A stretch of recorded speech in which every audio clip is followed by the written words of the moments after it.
Good morning mga kabambo. Nandito naman tayo sa isa nating halaman sa Hamnidas Bamboo Farm na isa na namang kawayan na tanim natin. Ang saya ko nakakita nito. Binigyan tayo ng 5 bagong shoots at ang lalaki na talaga nila. Wow. Ayan o.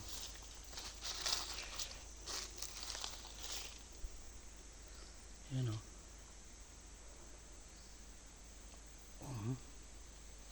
Wow. Tapos may pa isa. Ang laki. Laki na. Ayan. Tapos meron tapos sa baba isa. Merong isa nito, yung actually ito yung pinakauna namatay. Hindi yata nakayanan. Pero meron na siyang sanga sa baba. Pwede natin kunin yan kapag tamang panahon ay propagate natin. Ito yung Gigantocloa pseudoarundinacea, or yung common name niya is Maxima bamboo.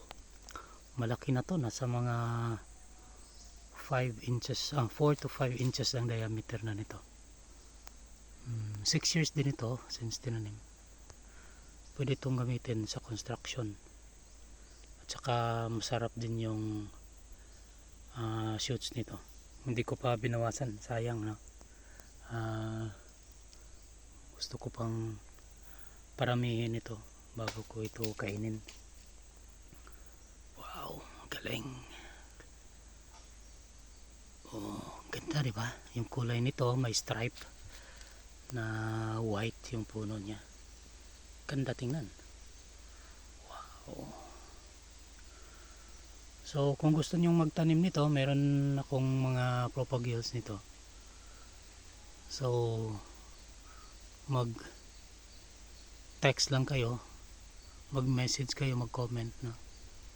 Tapos ilagay ko yung number ko doon sa baba sa comments. Sige, thank you.